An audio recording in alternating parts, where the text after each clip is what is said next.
नमस्कार साथियों, स्वागत है आप सभी का हमारे यूट्यूब चैनल हेलो एजुकेटर्स में। आशा है आप सभी अच्छे होंगे और बहुत अच्छे से अपना एग्जाम दे रहे होंगे।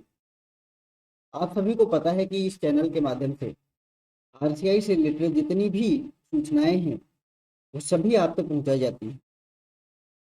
और सप्लीमेंट्री एग्जाम जैसे कि अभी चल रहे हैं, उससे रिलेटेड इंपॉर्टेंट क्वेश्चंस कौन कौन से होते हैं या कौन कौन से हैं, कैसे क्वेश्चंस आ सकते हैं, कौन कौन से क्वेश्चंस आपको पढ़ के जाने हैं, वो सभी इस चैनल के माध्यम से आप तक पहुंचाए जाते हैं। और आशा है आप सभी इसका लाभ भी उठा रहे होंगे। जैसा कि हमने पुराने क्वेश्चन पेपर जो हुए हैं उनको मिलाया है और देखा है कि मैक्सिमम जो प्रश्न पूछे गए हैं वो इसी जो भी हमने बताया है, जो भी डिस्कशन किया है वहाँ से आए हुए हैं। हमने पहले पेपर का रिव्यू भी किया था जिसमें से 45 में से 41 क्वेश्चन जो है वो 41 नंबर के क्वेश्चन जो है वो हमारे यूट्यूब चैनल से मिल रहे थे। तो ये बहुत बड़ी बात है एक, और यदि आप सीरियसली ले रहे हैं इस चीज़ को तो आप इसका मूल्य समझ सकते हैं। और दूसरी बात यह है कि 5 जो कोर्स है वो हो चुके हैं, 5 पेपर हो चुके हैं। आज छठा पेपर जो बिल्कुल लास्ट पेपर है जिसका एग्ज़ाम कल है, उसका हम वीडियो बना रहे हैं और हम बताएंगे कि कौन कौन से इसमें इंपॉर्टेंट क्वेश्चंस हैं जिस पे हमें बहुत अच्छे से ध्यान लगा के पढ़ने की आवश्यकता है। क्वेश्चन वहीं से पूछा जा सकता है। ये पेपर थोड़ा टफ है, इसमें 2-3 प्रकार की डिसेबिलिटी है जिसको एक में मिला दिया गया है। पहले जैसे अब आईडीडी कर दिया गया है, पहले एमआर था। ठीक है, तो उसमें जो इंटेलेक्चुअल डेवलपमेंटल डिसेबिलिटी, उसमें जितनी भी डेवलपमेंटल डिसेबिलिटी थी उसको रखा गया है। तो 2-3 प्रकार की डिसेबिलिटी को आपको पढ़ना होगा, पहले एक ही डिसेबिलिटी को पढ़ना होता था। तो ये सारी चीज़ें, इसलिए थोड़ा सा ये पेपर टफ हो जाता है, लेकिन कोई बात नहीं है। हम मिनिमम क्वेश्चन लेके आए हैं और रिजल्ट जो है वो मैक्सिमम देखेंगे। ठीक है, तो शुरू करते हैं और आशा है आप इस वीडियो का लाभ अवश्य उठाएंगे। दूसरी बात यह है, यदि चैनल पे पहली बार है तो उसको सब्सक्राइब अवश्य कर लीजिएगा, क्योंकि आरसीआई से रिलेटेड जितनी भी चीज़ें हैं वो सभी इस चैनल के माध्यम से आप तक पहुंचाई जाती हैं। ठीक है, तो शुरू करते हैं और देखते हैं कि इसमें इंपॉर्टेंट क्वेश्चंस कौन कौन से हैं। पहला यूनिट है हमारा टीचिंग प्रिंसिपल्स एंड टेक्निक्स। तो हमें पहले पता होना चाहिए कि टीचिंग क्या होता है। ठीक है, तो टीचिंग है क्या, पढ़ाना है क्या, इसके प्रिंसिपल्स क्या हैं, इसकी टेक्निक्स क्या है, और जब हम टीच करते हैं तो जो बच्चा पढ़ता है तो वो किस तरीके से पढ़ता है, उसकी स्टेजेस कौन कौन सी होती हैं। यहाँ से एक क्वेश्चन आपके एग्जाम में पूछा जाएगा, इसमें कोई दो राय नहीं है। ठीक है, प्रिंसिपल ऑफ टीचिंग। ठीक है, कंक्रीट हो गया, आइकॉनिक हो गया, रिप्रेजेंटेशन हो गया, सिंबॉलिक हो गया, ये सारी चीज़ें आपको पता होनी चाहिए क्या होता है। ठीक है, और किस तरीके से इससे बच्चा सीखता है या सिखाया जाता है।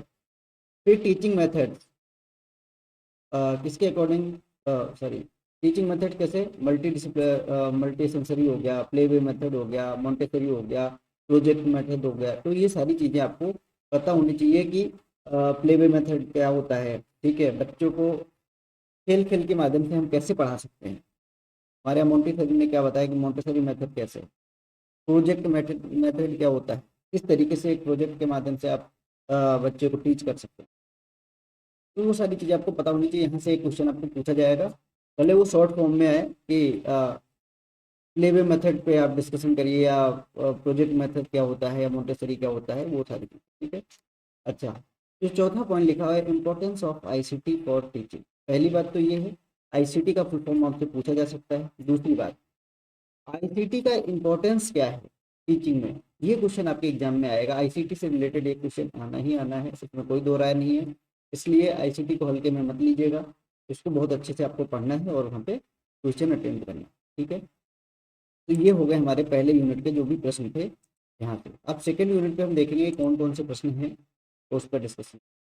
सेकेंड यूनिट का यूनिट है individualised educational programme and teaching status.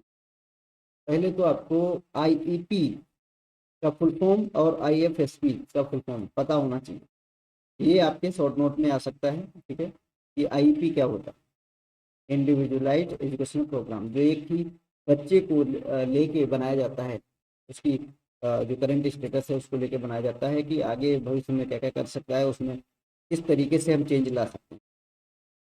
ठीक है, फिर दूसरी बात है फैमिली सपोर्ट प्रोग्राम, ये इस पे भी शॉर्ट नोट लिखने के लिए आ सकता है। Peer tutoring and cooperative learning, यहाँ से भी पूछा जा सकता है, लेकिन ये है कि पहले वाले जो आईपी आईएफएसपी, इस पे आपको बहुत ज़्यादा जोर देना है, क्योंकि ये आपके एग्जाम में 100% आएगा। फिर थर्ड वाला है teaching strategy for teaching in inclusive school, universal design for learning and differentiated instruction. UDL का फुल फॉर्म भी पूछा जा सकता है कि यूडीएल क्या होता है। और दूसरी बात, जो यूडीएल क्या है और क्या इसके प्रिंसिपल्स हैं, वो आपके एग्जाम में आ सकते हैं, आने की संभावनाएं हैं। ठीक है, तो हमने 3 क्वेश्चन जो है सेकेंड यूनिट से लिए हैं, और तीनों क्वेश्चन जो है बहुत ही इंपॉर्टेंट है। आपको पेपर में जाने से पहले, पेपर करने से पहले इनको आप अवश्य पढ़ें। अब हम देखेंगे तीसरी यूनिट, जो teaching strategies for individualise with ASD. पहली बात तो ये है, आपको एएसडी का फुल फॉर्म पता होना चाहिए। ठीक है भाई। अब दूसरी बात, हमने फुल फॉर्म को आज 2 स्लाइड में कर लिया है, क्योंकि आपके एग्जाम में फुल फॉर्म भी पूछे जा रहे हैं, तो जितने भी इस पेपर के फुल फॉर्म थे उनको हमने ले लिया है। ठीक है, आशा है वहाँ से आपको थोड़ी सी हेल्प और मिल जाएगी। ठीक है, अब हम देखेंगे कि बिहेवियरल स्ट्रेटजीज कौन कौन सी हैं और अप्रोचेज कौन कौन सी हैं। यहाँ से एक क्वेश्चन आना मतलब कंपलसरी है, वो चाहे एबीए है, अप्लाइड बिहेवियरल एनालिसिस क्या होता है, ठीक है, वीबीए हो गया, सीबीटी हो गया, रीइंफोर्समेंट के माध्यम से कैसे हम किसी बच्चे का बिहेवियर जो है वो चेंज कर सकते हैं। ठीक है, तो ये स्ट्रेटेजीज आपको पता होनी चाहिए कि एबीए क्या है, ठीक है, बीबीए क्या है, उसका फुल फॉर्म क्या है, सीबीटी क्या है, उसका फुल फॉर्म क्या है। ये पता होगा तभी आप एग्जाम में बहुत अच्छा कर पाएंगे। ठीक है, फिर दूसरा है point social strategies and approaches. अब इसमें क्या है, इसमें क्या कर सकते हैं, सोशल स्टडीज में क्या अपना सकते हैं, सोशल स्टोरीज हो गया, वो हम बच्चों को सुनाते हैं।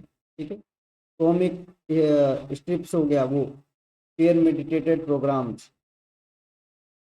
तो इसमें क्या होता है कि बच्चे को पेयर मेडिटेटेड प्रोग्राम में बच्चों के साथ रखते हैं। ठीक है, एक ग्रुप बन जाता है बच्चों का, उसके माध्यम से बच्चे धीरे धीरे सीखते हैं, ये स्ट्रेटेजी है। अभी हम देखते हैं कि बच्चा अगर अकेले रह रहा है घर के अंदर, ठीक है, उसका कोई दोस्त नहीं है, छोटा बच्चा है, तो वो आइसोलेटेड होने लगता है, ज़्यादा बातचीत नहीं करेगा, खुद में खेलेगा, इस तरीके का बर्ताव देखने के लिए मिलता है। लेकिन यदि बच्चे, जैसे हमने देखा है मैक्सिमम गाँव के जो बच्चे होते हैं बहुत मिलनसार होते हैं, सबके पास चले जाएंगे, सबसे बातें करेंगे, ठीक है, घुल मिल के रहेंगे। लेकिन वहीं शहर का बच्चा जो एक सिंगल पेरेंट्स फैमिली में रह रहा है, तो वहाँ पर दिक्कत आती है। वहाँ पे बच्चा जो होता है वो, उसका जो बिहेवियर होता है वो बिल्कुल अलग हमें देखने के लिए मिलता है। ठीक है, फिर थर्ड पॉइंट जो है अर्ली स्टार्ट डिनेवर मॉडल। ये ईएसडीएम का फुल फॉर्म भी पूछा जा सकता है, और ये मॉडल जो है ये भी इम्पोर्टेंट है, तो उसको भी आप पढ़ लीजिएगा। अब हम चौथी यूनिट पे आएंगे। चौथी यूनिट है teaching strategy for students with ID. तो आईडी का फुल फॉर्म पहली बात, तो फिर उसके बाद टीचिंग स्ट्रेटजी कौन कौन सी होती हैं और किसके लिए, आईडी वाले बच्चों को। जैसा कि हमने पहले भी देखा कि टीचिंग स्ट्रेटजी उसमें भी था एएसडी वालों के लिए, अब आईडी वालों के लिए, ऐसे ही एसएलडी वालों के लिए भी होगा। ठीक है, तो इसमें क्या है कि पर्सनल लेवल पे और सोशल स्किल बढ़ाने के लिए कौन कौन सी स्ट्रेटजीज हैं कि पर्सनल और सोशल स्किल जो है वो बच्चे में डेवलप होता है, तो ये भी आपको पता होना चाहिए। फिर दूसरा है methods of curricular content and process application student with intellectual, कौन कौन से मेथड हैं। ठीक है, कि जो कंटेंट एडाप्टेशन का, उसके बारे में चर्चा करनी है। मैनेजमेंट ऑफ चैलेंजिंग बिहेवियर, बहुत ही इंपॉर्टेंट क्वेश्चन है, थर्ड वाला आपके एग्जाम में पूछा जाएगा, 90% इसके चांस है।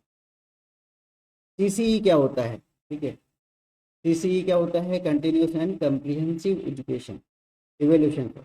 तो ये है क्या, इसके बारे में आपको लिखने के लिए आएगा वहाँ पे, तो इसको भी बहुत अच्छे से आप पढ़ के जाइएगा। ठीक है, फिर पांचवी यूनिट आ गई है। पांचवी यूनिट में हमने 3 क्वेश्चन को लिया है, जैसे हमने बताया था teaching strategy for student with SLD. तो सबके लिए अलग अलग टीचिंग स्ट्रेटजीज हैं। ठीक है, बहुत सारी टीचिंग स्ट्रेटजी जो सेम भी हैं सभी के लिए, तो आपको ये चीज़ पढ़ के जानी है, आपको समझना है कि ये है क्या, किस तरीके से वर्क करता है। अब इसमें क्या है, एसएलडी स्पेसिफिक लर्निंग डिसेबिलिटी, तो लर्निंग डिसेबिलिटी उसके टाइप्स कौन कौन से हैं आपको पता होंगे। ठीक है, तो अब teaching hand writing, strategy for teaching hand writing, किस तरीके से बच्चे की हैंड राइटिंग को और अच्छा कर सकें, उसको सिखा सकें, एडाप्टेशंस कर सकें, स्पेलिंग में फोनिक्स और स्पेलिंग रूल्स समझा सकें बच्चों को। बच्चा यदि कविता को तारीफ लिख रहा है तो उसको किस तरीके से सही कर सकें, उल्टा लिख देते हैं बच्चे। जैसे तारे जमी पे हमने मूवी देखी होगी, उसमें जो बच्चा होता है उसको अक्षर जो हैं वो उल्टे सीधे दिखाई पड़ते हैं, उसी तरीके से यहाँ पर भी होता है। रिटन एक्सप्रेशन, ग्रामर में मिस्टेक हो जाती है, ठीक है, लैंग्वेज यूजेज में समस्या हो जाती है, बोल कुछ और रहा है बोलता कुछ और है, तो ये सारी चीज़ें। Strategies for develop metacognition, peer to teaching, cooperative learning, co teaching strategy. यहाँ से नीचे लास्ट वाले प्रश्न से जो है एक आपको लिखने के लिए आएगा शॉर्ट में। तो ये तो हो गई 5 यूनिट हमारी। 5 यूनिट में हमने लगभग 15 से 16 क्वेश्चन डिस्कस किए हैं। यहाँ से आपके एग्जाम में पेपर में देखने के लिए क्वेश्चन मिलेगा।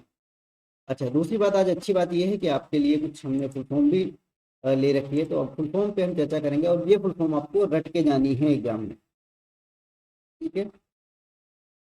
ABA का behaviour analysis, VBA verbal behavioural analysis, CBT cognitive behavioural therapy, ठीक है, LEAP learning expression experience and alternative programme, ठीक है, ESDM early start turnover model, Jasper joint attention, symbolic play, engagement and regulation. तो इस तरीके से हमें ये दोनों जो दो स्लाइड बनाई है, दोनों स्लाइड में आपको पढ़ के जाना है बहुत अच्छे से, ठीक है। TCE हमने बात कर ही ली है, टेक ने बात कर ही ली है, BPIS, PBIS positive behavioural strategy, IEP education programme, IFSP individualise family support programme, IEP individualise education programme. अच्छा, 2 बार हो गया IEP, SLD, ID एंड ASD। तो ये चीज़ें आपको करके जानी है और बहुत अच्छे से आपको एग्जाम देना है। ये जो फुल फॉर्म हमने बताई है, यहाँ से आपके ये मान के चलिए 2-4 क्वेश्चन तो आने ही आएंगे, और कहीं से बाहर से क्वेश्चन नहीं आएंगे, क्वेश्चन यहीं से आएंगे। आपको फुल फॉर्म साइज रेडी होनी चाहिए, तभी ये पॉसिबल हो पाएगा आपको, ठीक है। तो जो भी हमने आज डिस्कशन किया है वो बहुत ही इंपॉर्टेंट है हमारे एग्जाम के लिए, और ऐसे ही आप ध्यान से चीज़ों को समझिएगा और इसको पढ़ के जाइएगा। आप देखेंगे कि आपके एग्जाम में यहीं से चीज़ें मिलेंगी और आप पेपर को और अच्छा करके आएंगे। तो आज के लिए इतना ही, बाकी हम नेक्स्ट वीडियो में मिलेंगे। जो भी नई CI की कुछ गाइडलाइंस होगी, या रिजल्ट कब तक आएगा, या किस तरीके से नंबर मिलेंगे, वो सारी चीज़ें सब पर हम डिस्कशन करेंगे। और जो नेक्स्ट हमारा पेपर कब होंगे उस पर भी हम चर्चा करेंगे। तो आज के लिए इतना ही। Thank you so much. मिलते हैं नेक्स्ट वीडियो में।